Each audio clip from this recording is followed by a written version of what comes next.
네, 제가 초등학교와 10대를 지내면서 생활을 할 때에 참으로 재미있고 익살스러운 대중가요 가사들이 많이 있었습니다.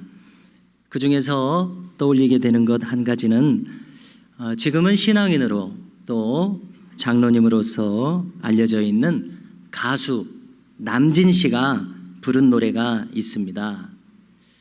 지금 거론하는 이 노래는 1967년에 발표된 가요로서 그 제목이 마음이 고와야지 이런 노래입니다.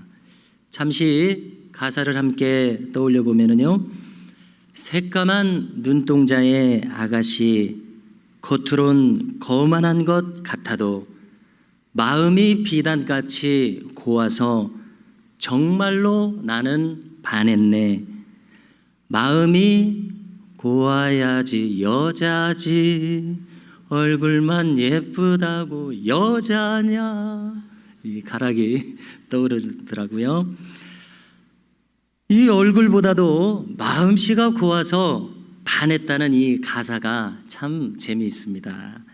자, 그런가 하면은요, 한편으로 이 마음씨가 고우면은 그것이 얼굴빛과 표정으로 나타나는 법이기도 합니다. 이와 관련해서 제가 가만히 있어도 가끔씩 떠오르는, 늘 이렇게 기억을 되살리게 되는 귀한 이야기가 있어서 이 시간 나누고자 합니다. 아마 우리 모두에게 큰 도움이 되는 이야기라고 늘 생각하고 있습니다. 이 레오나르도 다빈치를 비롯해서 많은 사람들이 성만찬 그림을 그려왔습니다. 오늘 이야기는 마찬가지로 이 성만찬 그림을 그리고자 했던 어떤 화가의 이야기입니다. 이 화가는 성만찬에 나오는 예수님하고 그 제자들의 얼굴 모습의 모델을 구하기 위해서 이 거리를 헤매었습니다. 이 거리로 저 거리로 공원으로 헤매던 중에 드디어 예수님의 얼굴로 적당한 얼굴을 찾게 된 것은 어느 날 교회에서 예배를 드릴 때였습니다. 마침 이 성가대에서 찬양을 부르는 이 성가대원들 중에 어떤 한 청년이 눈에 확연히 들어오게 되었습니다. 이 청년이 참으로 경건하고도 또 대단히 고상한 모습으로 찬양을 하는 그 영광스러운 모습을 볼 때에 저절로 생각이 되기를, 아마 예수님의 얼굴은 저 청년의 모습을 닮았을 것이다, 이렇게 생각을 했었습니다. 그래서 그 청년에게 다가가서 부탁을 합니다. 며칠 동안 예수님의 얼굴을 그릴 수 있도록 좀 모델이 되어주세요. 그 청년은 기꺼이 모델이 되어서 이 화가는 예수님의 모습에 흡족하도록 이 얼굴을 잘 그리게 되었습니다. 그런데 이 화가가 사업관계 때문에 계속해서 그림을 그릴 수가 없었습니다. 그래서 시간이 계속 지나가게 되는데요, 이제 몇 년이 지나자 이 화가는 다시금 이 그림을 완성하기 위해서 다른 제자들의 모습을 그려가기 시작했습니다. 그러다가 다시 또 이 그림의 진행이 막히게 되는 것입니다. 왜냐하면은 아무리 애를 써도 이 제자들 중에서 가룟 유다의 얼굴을 떠올릴 수가 없었기 때문에 그렇습니다. 그래서 그는 이 가룟 유다의 얼굴에 적합한 모습을 찾기 위해서 다시금 거리로 나가서 헤매이기 시작했습니다. 이윽고 어느 도시에 다다랐습니다. 술집이 많은 골목을 지나가고 있었을 때에 거기서 어떤 청년이 술에 잔뜩 취해서 지나가는데 얼핏 그 얼굴을 보니까 꼭 저 얼굴이면은 가룟 유다로 참 적합하겠다, 이런 생각이 들었습니다. 그래서 용기를 내서 그 청년에게 다가가서 부탁을 하는 것입니다. 제가 지금 그림을 그리고 있는데 당신의 얼굴을 모델로 삼아서 그림을 그릴 수 있겠는지요? 라고 물었습니다. 그러자 그 청년이 별로 어려움을 느끼지도 않고 그럼 그렇게 하시죠, 라고 허락을 해 주었습니다. 그래서 즉시 이 화가는 스케치북을 꺼내서 이 젊은이의 얼굴을 그리기 시작했습니다. 그런데 잠시 시간이 지났을 때 이 청년이 술기운에서 깨어나면서 궁금하게 생각이 되어 묻게 됩니다. 아니 선생님, 그런데 왜 꼭 제 얼굴을 그리시게 되셨습니까?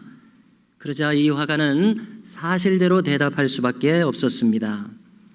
제가 지금 그리는 그림이 참으로 중요한 그림이기 때문에 사실을 말씀드릴 수밖에 없겠습니다 하고서, 실은 제가 지금 가룟 유다의 모델을 찾아서 헤매이다가 당신을 만나게 되어 이렇게 그리게 되었습니다. 이 청년이 이 말을 들었을 때 이 청년은 그만 그 자리에서 무릎을 꿇고 앉아서 소리내어 울면서 이렇게 말했다는 것입니다. 선생님, 몇 년 전에 당신은 예수님의 얼굴을 그린 적이 있으셨을 것입니다. 그런데 그때 예수님의 얼굴의 모델이 바로 여기 있는 저였습니다. 그런데 지금은 이처럼 제가 형편없이 타락하여 제가 그만 가룟 유다의 얼굴 모델이 되고 말았군요. 이렇게 말을 했다는 것입니다. 그렇습니다. 우리가 어떻게 살아가고 있느냐에 따라서 우리의 얼굴 모습도 반영이 된다는 사실을 생각해 봐야 되겠습니다. 우리가 살아가는 모습에 따라서 우리의 분위기도 달라지게 됩니다. 그리고 우리는 신앙인이기에 더 정확히 말할 수 있습니다. 우리가 어떤 심령 상태로 살아가느냐에 따라서 우리의 외모가 달라진다는 이 사실 말입니다. 그 사람이 미인이고 미남인 것이 중요한 것이 아니라 얼마만큼 건강미가 있느냐, 얼마만큼 밝고 평화로운 모습이 그에게서 끼쳐지느냐, 이것이 더 중요한 것 아니겠습니까? 그런 점에서 오늘 우리가 함께 읽으신 이 성경에 나오는 스데반이라고 하는 이 인물이야말로 성경에서 대표적인 신앙인의 모습이라고 생각을 합니다.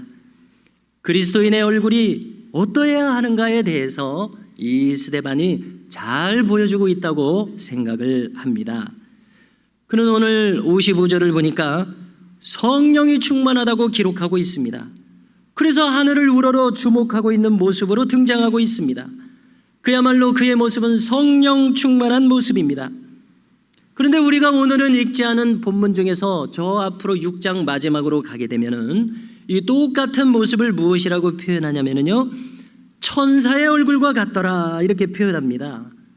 7장에서 이 스데반은 아주 긴 설교, 우리가 성경을 읽을 때도 아주 긴 설교를 하기 바로 직전에 6장 15절에 나옵니다.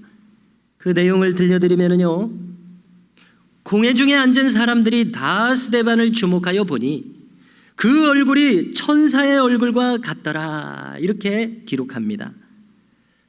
천사를 본 사람은 거의 없겠죠.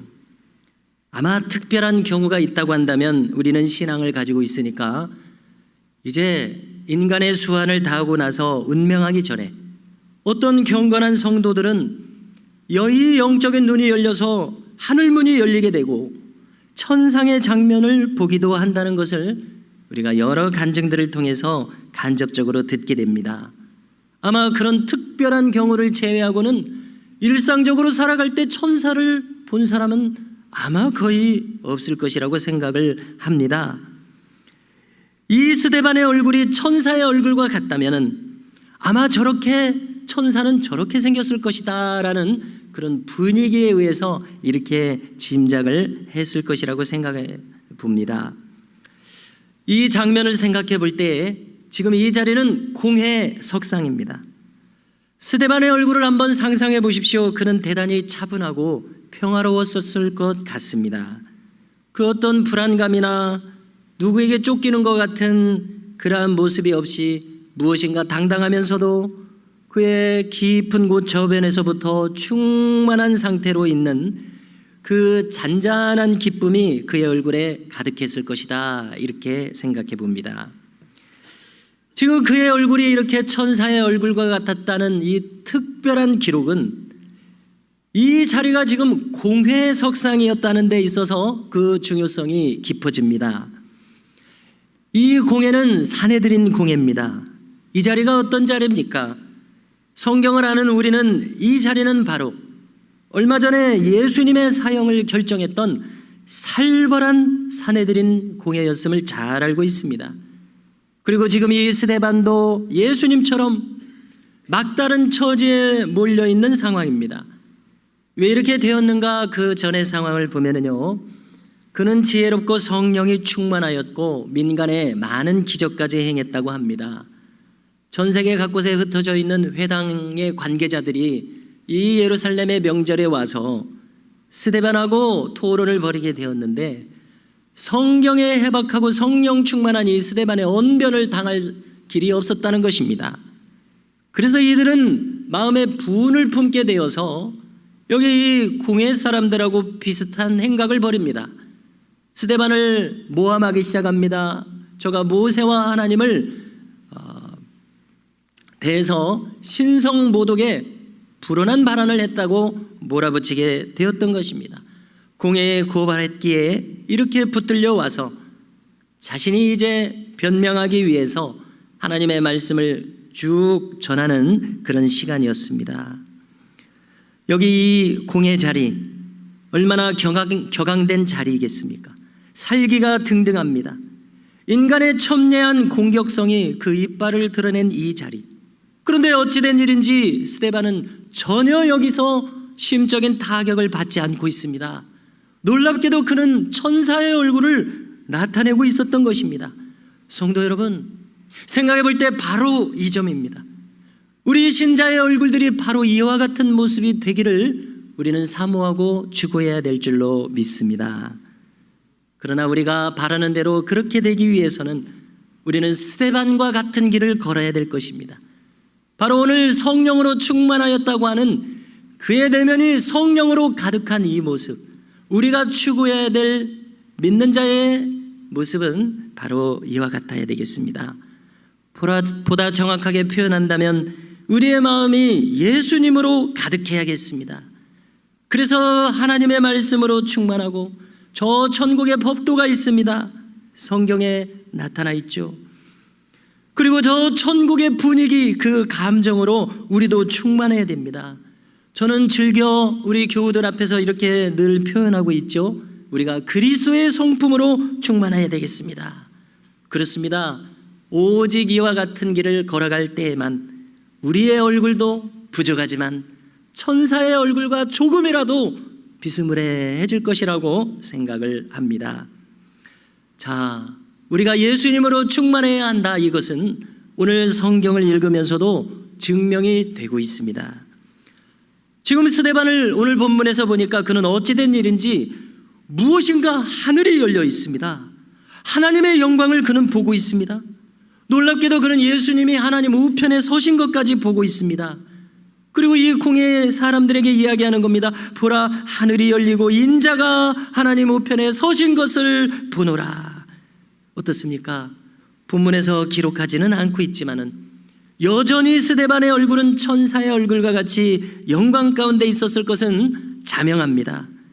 자, 여기 그 이름의 뜻과 참 어울린다는 생각을 해봤는데요, 이 스데반은 스테파노스라는 말에서 왔는데 이것은 면류관이라는 뜻입니다.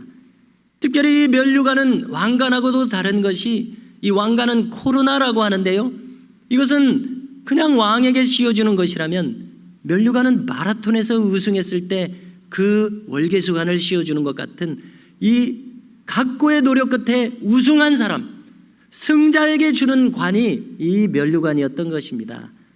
스데반의 이름은 바로 이 여기서 보여주고 있는 영광스러운 모습과 이 면류관이라는 이름이, 승리의 면류관이라는 이름이 잘 어울리고 있습니다. 그런데요, 이때 이 스데반의 영광스러운 모습과 이 주옥 같은 말씀은 좌중에 있는 공회원들을 격앙시켰습니다. 그들은 시기심과 간계에 의해서 예수님을 무리하게 죽였었던 이 양심의 가책이 있었는데 그것을 이 설교를 통해서 불러일으켰던 것입니다. 오늘 장면을 보십시오. 그들은 즉시로 이를 갈면서 스데반에게 달려들고 있습니다. 듣기 싫다고 큰 소리를 지르면서 그를 붙들고 있습니다. 귀를 막으며 달려들어 성 밖으로 그를 몰아내치고 있습니다. 그리고는 기어이 돌로 쳐서 그를 죽이는 상황으로 돌변하고 있습니다. 예수님 때는 어떻게 진행이 되었습니까? 그때는 재판이라는 절차라도 밟아서 십자가에서 예수님을 죽이기까지 이르렀었습니다마는, 지금은 그들의 경로함이 결코 통제조차 되지 않는 이러한 급박한 상황이 펼쳐지고 있습니다. 결국 스데반에게 최후의 순간이 다가왔습니다. 그는 무릎을 꿇고 하늘을 울어서 주 예수여 내 영혼을 받으시옵소서. 그리고 마지막으로 덧붙이는 말을 우리가 오늘 주목해야 되겠습니다. 주여 이 죄를 그들에게 돌리지 마옵소서. 이 말을 하고 자니라 운명하였습니다. 성도 여러분, 이 주여 이 죄를 그들에게 돌리지 마옵소서, 이 말은 참으로 놀라운 말입니다. 왜냐하면 지금 자기를 죽이고 있는 사람들을 향해서 그들을 위해서 하는 기도이기 때문입니다. 이것은 바로 천사의 얼굴에 이어서 천사의 마음을 가지지 않고서는 할 수 없는 말 아니겠습니까? 아니, 정확히는 예수님의 마음을 가지지 않고서는, 예수님의 마음과 연결되지 않고서는 떠올릴 수도 할 수도 없는 말이라고 생각을 하게 됩니다. 예수님께서 십자가에서 운명하실 때 가상 7원을 남겼었죠.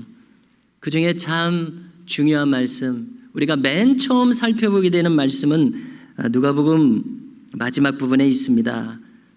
주님은 자기를 찌른 자들, 못 박은 자들, 그리고 모함하여 불의한 재판을 벌인 그 사람들을 내려다보면서 이렇게 기도하셨습니다. 아버지여, 저들을 사하여 주옵소서. 자기의 하는 것을 알지 못함이니이다. 여기 예수님의 기도와 조금 전에 스데반의 기도는 참으로 비슷합니다. 똑같은 말씀으로 들립니다. 그런데 조금 한꺼풀 우리가 더 생각해 본다면 조금 다릅니다. 예수님의 기도는 십자가에서 이 내려다보고 있는 이 가련한 사람들의 죄악들까지 대신 짊어지며 돌아가시는 상황이었습니다. 아버지, 저들의 죄를 제가 대신 지고 있사오니 저들을 헤아려 불쌍히 여기소서. 저들을 마침내 용서하여 주소서. 이런 기도였습니다. 그러나 스데반은 예수님처럼 이 죄를 짊어질 수 있는 것은 아니었죠. 다만 이 시간 스데반이 가지고 있는 마음은 이것입니다. 이 죄를 저들에게 돌리지 마옵소서. 무슨 뜻이 되고 있습니까? 이 죄를 저들을 탓하지 마소서. 주님, 저를 탓하소서. 이 뜻이 아니겠냐는 것입니다. 이 죄를 저들이 아니라 저에게 돌리소서. 이 뜻이 아니겠느냐고 함께 생각해 보고자 합니다. 우리가 성경을 읽다 보면은 바울에게서 비슷한 요청을 듣게 됩니다. 디모데후서 4장 16절에 보면은 바울은 이렇게 말하는 대목이 나옵니다. 내가 처음 변명할 때에 나와 함께한 자가 하나도 없고. 우리가 이 성경을 읽을 때 참 어려움을 많이 느껴요. 다짜고짜 이렇게 번역이 되어 있기 때문에 내가 처음 변명할 때가 무슨 뜻입니까? 이것은 사도 바울이 로마 감옥에 붙들려서 이제 재판을 받고 신문을 받는 상황을 가리키는 것입니다. 그래서 바울이 재판을 받고 신문을 받는 이 상황에서 자신을 이제 다른 변호인이 없을 것이니까 스스로 변호를 해야 되는 바로 그러한 상황입니다. 처음 붙들려서 이렇게 변호를 해야 할 때에 나와 함께한 자가 하나도 없고 다 나를 버렸으나, 바울과 함께했던 동역자와 제자들이 바울을 버리고 달아난 것입니다. 겟세마네 동산에서 예수님이 잡히셨을 때 제자들이 다 달아나 버리고 만 것과 비슷한 상황인 것 같습니다. 마지막에 바울은 덧붙입니다. 그들에게 허물을 돌리지 않기를 원하노라. 스스로 다짐하고 있고 이 디모데 후서를 읽고 있는 디모데에게 들리도록 말하고 있습니다. 그래, 그들이 나를 버리고 떠나버렸다. 나 혼자 두고 아랑곳 없이 떠나버렸다. 그러나 그들의 허물을 그들에게 돌리지 않기를 원하노라. 무슨 의미입니까? 자기를 버리고 떠나가 버린 이 측근들을 탓하지 말라는 이야기 아닙니까? 디모데여, 이들을 나쁘게 보지 말아다오. 무슨 뜻이 되고 있습니까? 이 특별한 상황의 책임은, 저들이 저렇게 달아나야 할 수밖에 없는 책임의 소재는 나에게도 어느 만큼 있다는 뜻이 아니겠냐는 것을 생각해 봅니다. 그러므로 바울은 자기를 버리고 간 이 좀 섭섭할 수 있는 이 제자들과 동역자들에게 오히려 자신이 미안한 마음을 가지고 있는 것을 엿보게 됩니다. 자신을 살피고 있는 말로서 이해가 됩니다. 여기 이 스데반의 말도 똑같은 말이라고 생각이 됩니다. 격앙되어 자기를 돌로 쳐서 죽이고 있는 이 사람들에 대해서 그는 거칠고 역시 격한 마음을 품는 대로 흘러가는 것이 아니라 자기를 돌아보고 있는 것이 너무나 놀랍습니다. 그는 마치 이렇게 생각하는 것 같습니다. 저들이 이처럼 광폭해진 것은 일말 나에게도 책임이 있습니다. 저들만을 탓할 수는 없습니다. 나의 이 설교를 들었을 때 저들이 격앙된 것은 어쩌면 내가 설교하는 방법이 잘못되어서 저들의 감정을 날카롭게 건드려서 이렇게 되었는지도 모릅니다. 그러니 주님, 저들을 굽어 살펴 주소서, 저들을 탓하지만은 말아 주소서, 이런 뜻이라고 이해가 됩니다. 이 대목을 함께 생각해 보기를 원합니다. 생각해 볼 때 이 마음이 얼마나 깊습니까? 얼마나 귀합니까? 얼마나 아름답습니까? 다시금 생각해 볼 때 우리에게는 참 이러한 마음이 부족하기도 하고 없기도 하다는 생각이 듭니다. 그래서 격한 상황이 나에게 닥쳤을 때 함께 나도 흥분해서 폭발해버리고 마는 것이 보통의 우리들의 모습이 아닌가 생각하게 됩니다. 참으로 부족할 뿐만 아니라 이 마음이 나에게 없구나 깨닫는 이 고귀한 마음, 자신을 돌아보고 남을 탓하지 않고 자신을 탓하게 되는 이 섬세하고도 깊은 마음, 우리가 깊이 함께 생각해 보고자 합니다. 저들이 이렇게 된 것은 어딘지 모르게 나에게도 탓이 있습니다. 저들을 탓하지 말아주소서. 이 간곡한 마음 계속해서 살피게 되는데요, 우리는 어떻게 해서 스데반이 이 마음을 가지게 되었는지 생각해야 되겠습니다. 여기 주어져 있는 모든 상황을 한번 잘 보십시오. 이 상황에서 스데반의 마음은 오직 한 가지를 가리키고 있습니다. 그의 마음은 항상 주님의 마음을 의식하고 있는 것처럼 느껴집니다. 이 주님의 마음으로 충만한 사람이기에 이러한 격한 상황에서 이러한 마음이 나타내고 있다는 것입니다. 자, 흔히 우리가 바라봄의 법칙이라는 것을 말하게 되는데요, 해바라기를 한번 생각해 보십시오. 이 단순 명쾌한 해바라기, 이 큰 꽃이라고 하겠습니다. 늘 해를 바라보고 있기에 해와 똑같아진 모습이라고 생각되지 않습니까? 여기 이 스데반도 이 현장에서 저 광포한 저 공회원들의 살기 어린 두 눈을 주목하고 바라봤더라면 그도 똑같이 사나워졌을는지도 모릅니다. 그러나 이 상황에서도 그는 여전히 주님을 의식한 나머지 그 마음이 얼마나 이 마음이 깊었는지 기어이 하늘이 열렸습니다. 주님을 직접 목격하고 있습니다. 너무나 놀라운 심령입니다. 그리고 그는 인자가 하나님 우편에 서신 것을 보노라 이렇게 이야기합니다. 이 인자라는 말이 나오게 되니까 우리는 또다시 어려움을 느끼지 않을 수 없습니다. 인자라는 말은 우리 마음속에 없는 것처럼 느껴집니다.